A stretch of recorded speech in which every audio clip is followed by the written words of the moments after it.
عليكم ورحمة الله وبركاته.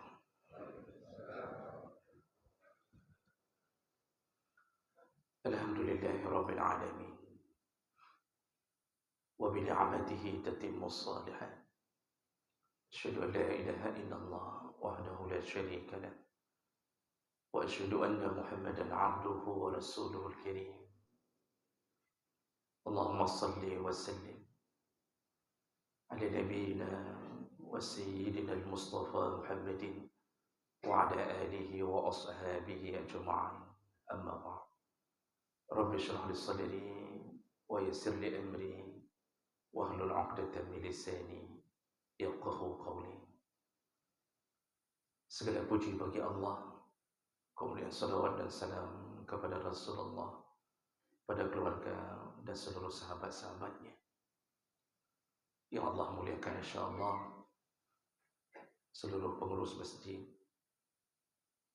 Tengku Imam, imam salat, dan seluruh petua-petua di kampung, semoga Allah lindungi, semoga Allah rahmati sampai ke dalam surganya, insyaallah. Bapak Ibu yang Allah muliakan, pagi hari ini kita sejenak bersama, tidak lama, mungkin sekitar 2 jam saja.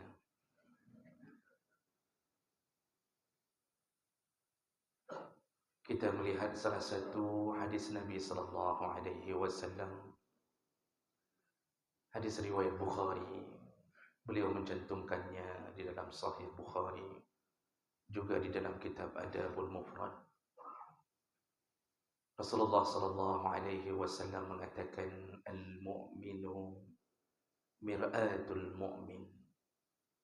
Seorang mukmin adalah cermin dari saudaranya yang mukmin. Jadi bahasa Nabi singkat, atau disebut dalam ilmu usul fiqh atau kaidah fiqh disebut dengan jawami al-kalim. Nabi kalau ingin menasihati singkat, padat, tapi syarat dengan makna. Maka bahasanya bukan bahasa manusia biasa, tapi dituntun oleh Allah Subhanahu wa taala. Kali ini Rasulullah mengatakan, al-mu'minu, seorang mukmin, mir'atul mu'min. Dia adalah cermin dari saudaranya yang mukmin. Bapak Ibu yang Allah muliakan, apa maksud hadis ini? Kalau kita baca syarahnya, kenapa Rasulullah mengatakan seorang mukmin adalah cermin dari mukmin yang lain?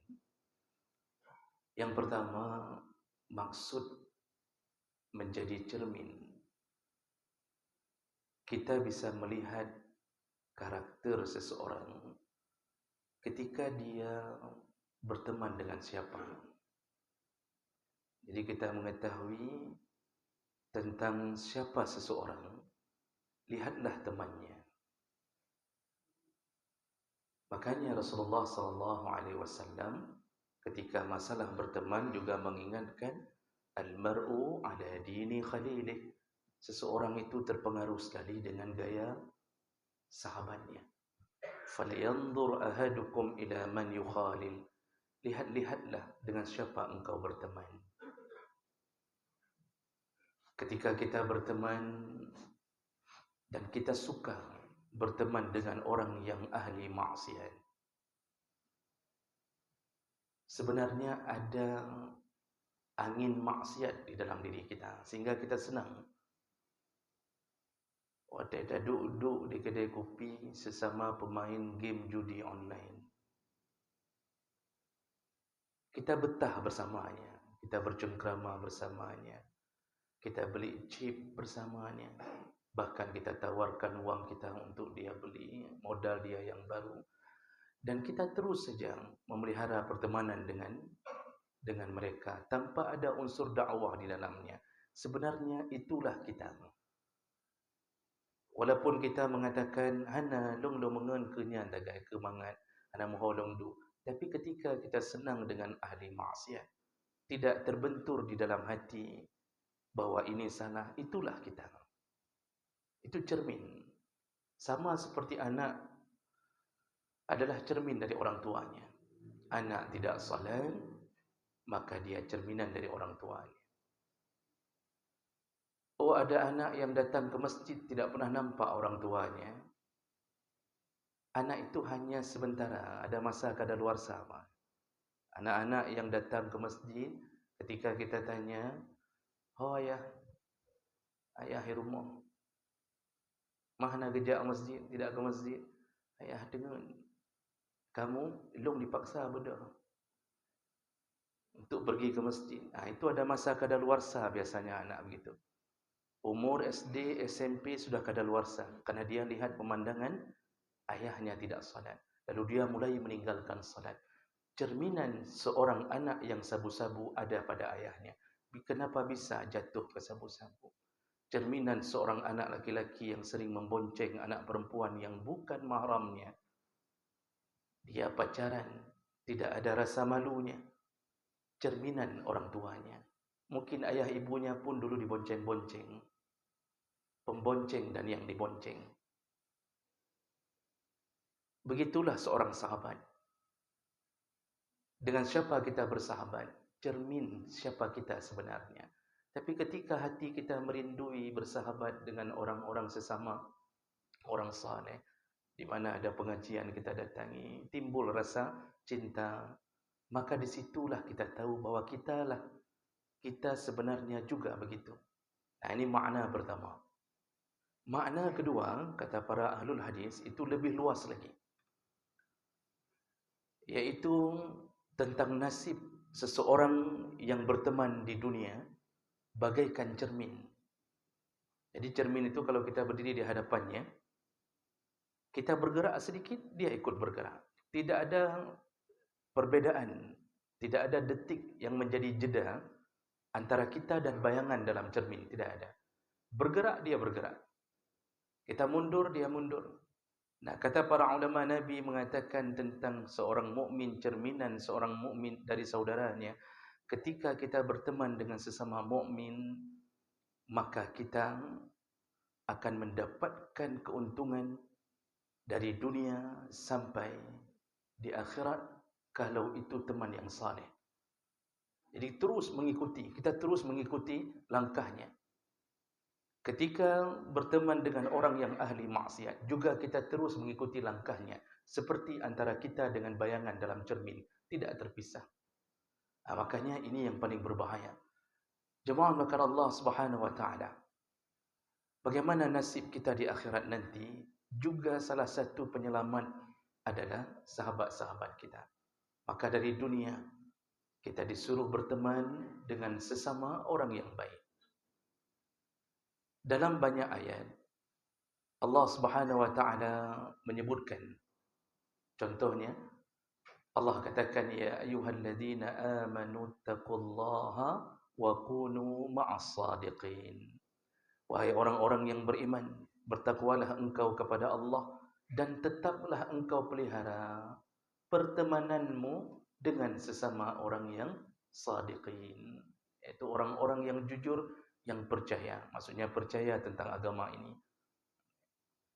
Nah, ini disuruh pelihara oleh Allah Subhanahu wa taala.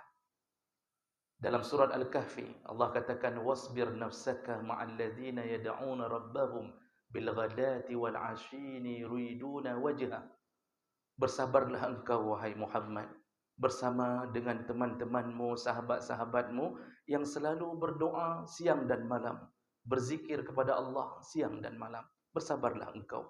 Maksudnya jangan engkau pergi tanpa mereka. Teruslah bersahabat dengan mereka. Jadi ini ada perintah untuk bersahabat dengan orang-orang yang saleh. Dan orang-orang saleh inilah nanti yang akan menjadi salah satu penolong kita di hari kiamat.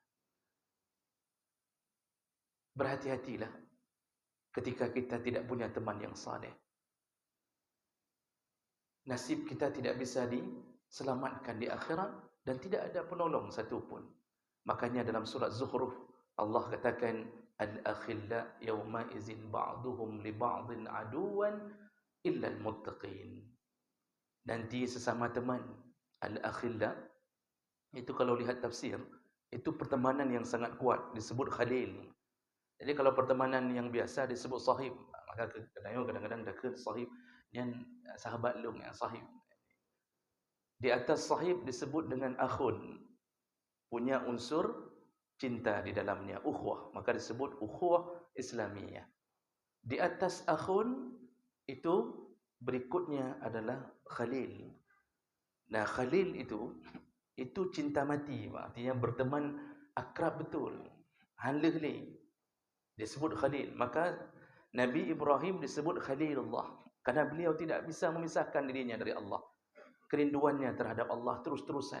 Apapun urusan, Nabi Allah Ibrahim mengadu kepada Allah Subhanahu Wa Taala. Detik-detik dilemparkan ke dalam api pun beliau mengucapkan hasbi Allah wa ni'mal wakil. Cukuplah Allah yang menjadi penjamin, yang menjadi pelindung. Begitu kalimat itu keluar, dikeluarkan dari mulut Ibrahim, memohon kepada Allah sebagai kekasihnya, apa yang terjadi? Langsung Allah mengatakan, ya naru kuni bardan wassalaman ala Ibrahim. Wahai api, jadilah engkau dingin dan selamatkanlah Ibrahim. Allah ucapkan dua kalimat, dingin dan salam. Maka para ulama mengatakan, seandainya Allah tidak tambah kalimat salam, maka Nabi Ibrahim pun bisa mati dalam kedinginan. Maka gayu pelepi, gayu berselamat.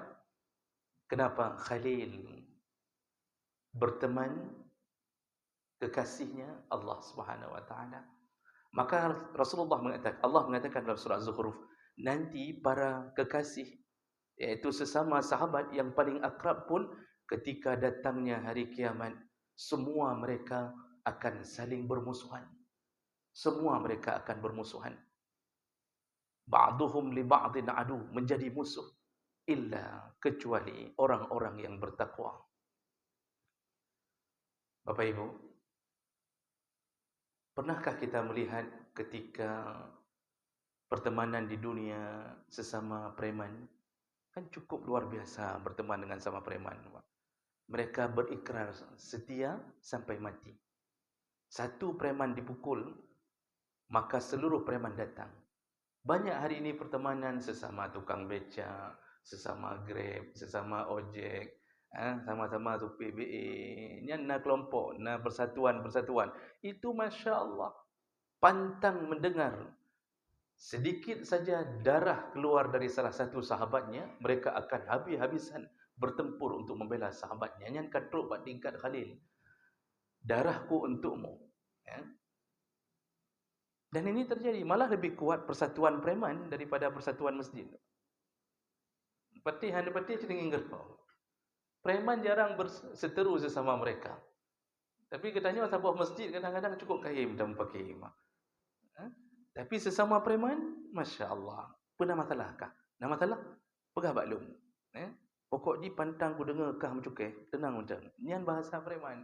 Apakah keluar dari sesama masjid, sesama anggota masjid, ketika salah satu jamaah dirudung masalah, kita akan mengatakan, Pak, so cukai. Lalu kita keluar satu masjid untuk membelanya. Jarang, Pak. Jarang tak. Cuba lihat, mereka punya khalil, mujakhillah. Pertemanan sesama mereka kuat sekali. Sesama sabu-sabu, yang pengedar dan pengedar sabu-sabu dan yang mengisapnya, itu sama-sama berjanji. Tapi lihatlah ketika mereka ditangkap oleh polisi, yang baru hidupnya, apa yang terjadi? Mereka sudah saling tuding.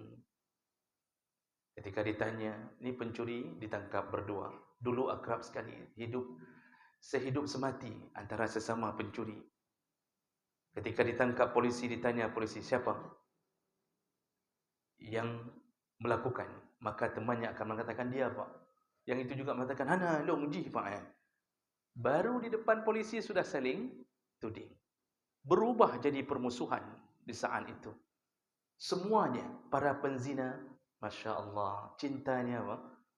Menyona urun betina, yang cintanya luar biasa. Malam-malam pun dibawa ke rumah. Di tengah malam dibawa ke dalam rumah untuk berzina, maka si perempuan pun bersedia. Tapi begitu digerebek, ditangkap, mereka saling tuding. Saling tuding. Yang perempuan mengatakan, ini laki ini yang paksa saya. Yang laki pun mengatakan, dia yang menggoda saya. Tidak ada lagi yang saling menolong.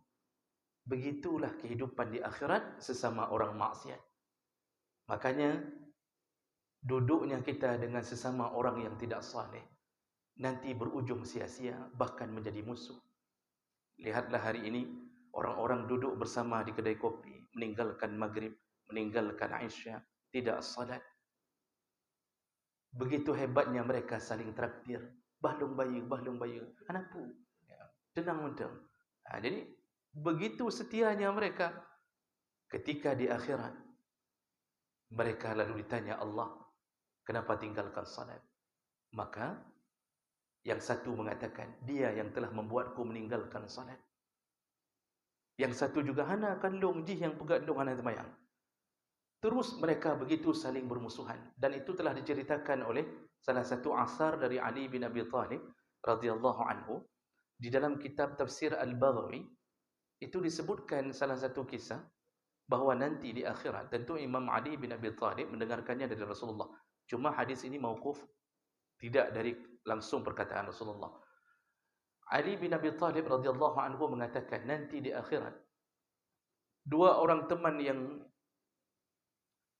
kafir, sesama kafir, ketika dihadapkan dengan Allah dan mereka saling bersahabat, Allah akan bertanya, kenapa engkau menjadi kafir, tidak mengakuiku? Maka satu orang mengatakan, ya Allah, dialah dulu yang menjerumuskanku ke dalam maksiat. Dia dulu yang menyesatkanku. Dia dulu yang membuat aku tidak mengenalmu, ya Allah. Aku tidak mengakui Muhammad sebagai Nabi. Aku terus melakukan maksiat. Dialah orangnya, kata satu orang. Yang satu orang pun, yang satu lagi menuduh, tidak ya Allah, dialah orangnya. Dialah orangnya. Terus saja. Lalu kedua mereka mengatakan, bi'sal akh, bi'sal sahib, bi'sal khalil. 3 kalimat. Engkaulah seburuk-buruknya teman, engkaulah seburuk-buruknya kekasih. Kan kaim katanya watai kakaru, dia akan mengatakan apa? Hana aku tangkakah melakinya anu urang ke. Berpisah hati. Kenapa? Karena ada unsur maksiat. Allah mengatakan illal muttaqin, kecuali pertemanan sesama orang bertakwa. Kalau temannya didasari dengan takwa, cinta pada Allah, tidak akan terpisah sampai ke surga, tidak akan terpisah. Makanya berteman itu paling setia ketika dibangun di atas nama Allah. Cintanya karena Allah. Kenapa kita cinta sesama orang salat? Karena kita melihat dia taat. Dia pun melihat kita taat, timbul rasa cinta. Kenapa kita saling mencintai ketika kita sama-sama berjuang untuk bersedekah? Karena sama-sama terbangun di atas nama Allah. Dan dahsyat tidak akan terpisah sampai di hari akhir. Bahkan kita akan saling tolong-menolong, Pak. Walaupun di dunia mungkin kita tidaklah sesetia seperti preman tadi, tapi sesama orang yang saling mengenal dalam pengajian, sesama orang yang saling bersama membuat masjid makmur di subuh hari. Tapi katanya yang ada, tapi katanya yang ada. Apa yang terjadi di akhirat?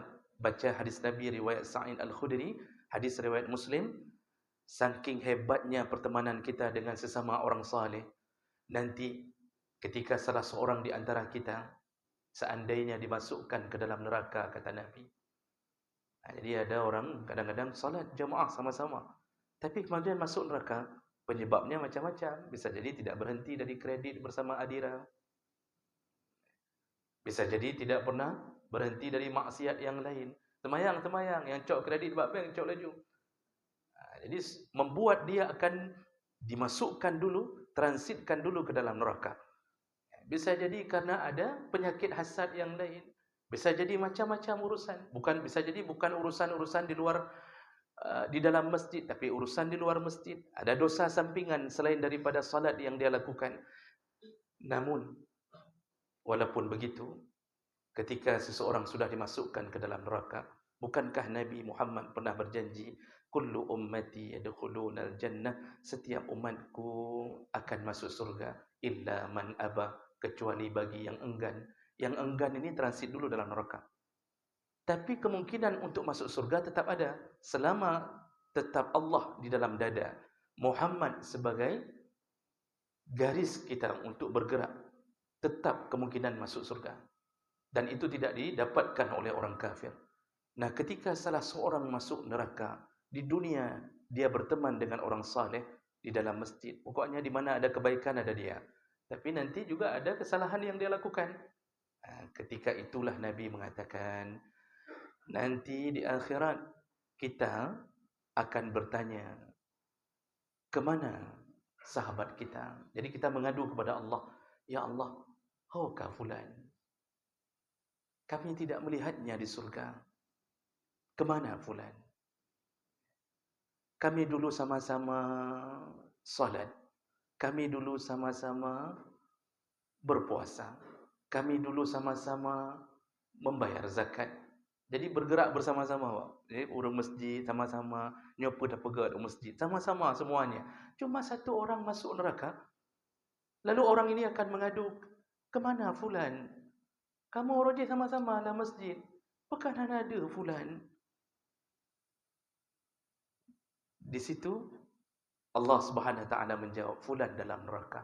Ini menunjukkan penduduk surga pun tidak tahu mana sahabat yang akan masuk surga, mana sahabat yang akan masuk neraka.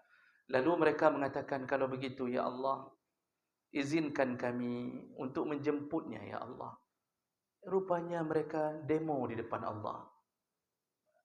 Jadi orang-orang saleh ini, teman-teman kita yang saleh, mereka demo di depan Allah. Ya Allah, Nabi kamu izin, kami jemput mereka ya Allah, izinkan kami. Kenapa mereka begitu gelisah? Karena dulu pernah bersama-sama. Lalu Allah katakan, baik, diizinkan, pergilah ke neraka.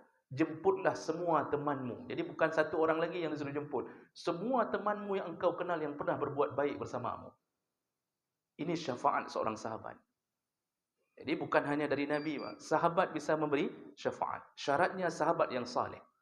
Syaratnya sahabat yang saleh. Jemput kata Allah. Lalu pergilah rombongan ini dan masuk ke neraka, didinginkan kaki mereka, tidak terasa neraka itu bagi mereka, dijemput, dikeluarkan semuanya dari neraka. Setelah habis yang mereka kenal,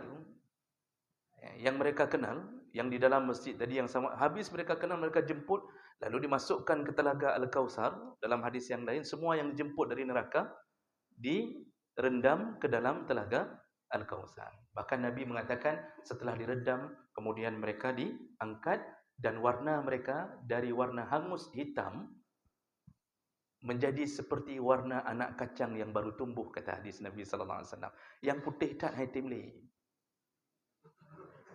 Para napi neraka, ex napi neraka, yang putih sama sekali tidak mau lagi, untuk menunjukkan bahawa dia berbeda.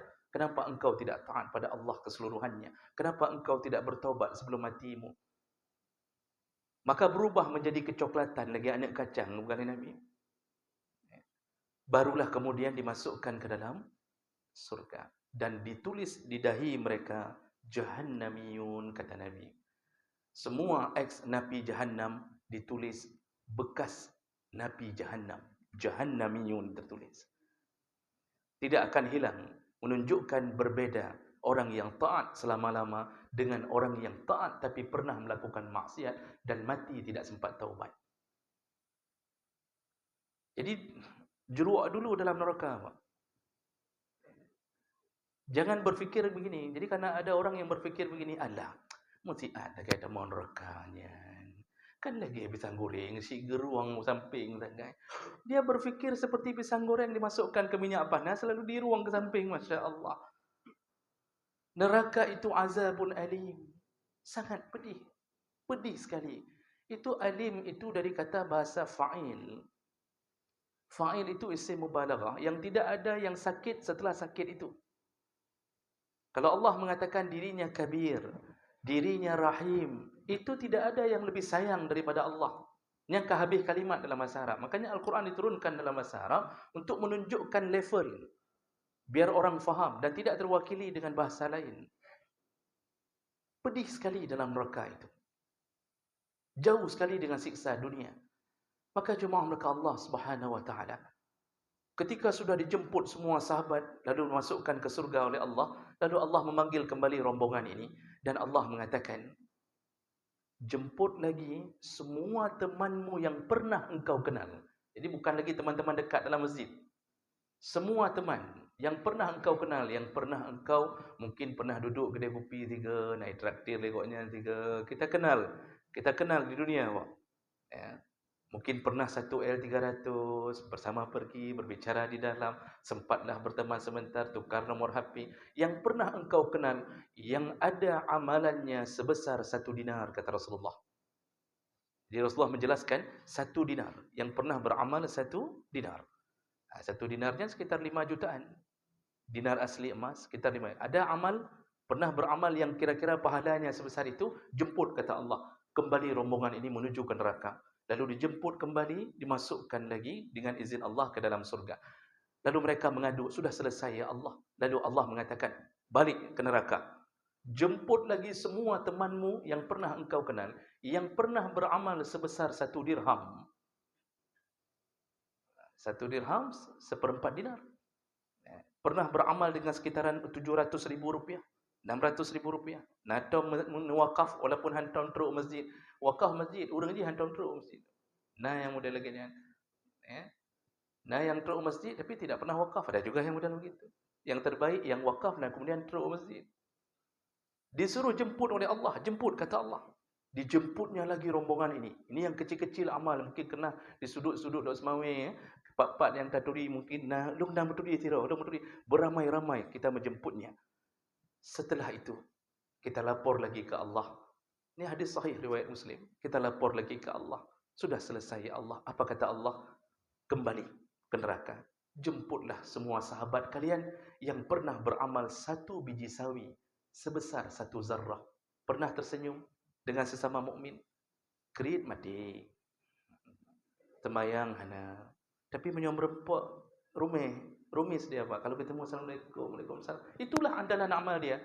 Cuma senyum-senyum saja. Menyo khidmat ke gurai luar biasa. Sehingga pedunya. Yang semayang baik. Menyo terdengar gurai bahawa ada yang mau mengancam gurai, dia duluan yang depan maju. Tetapi dia tidak pernah datang untuk beribadah. Tidak pernah. Kata Allah, jemput yang pernah beramal 1 biji sawi. Dijemputnya lagi. Subhanallah.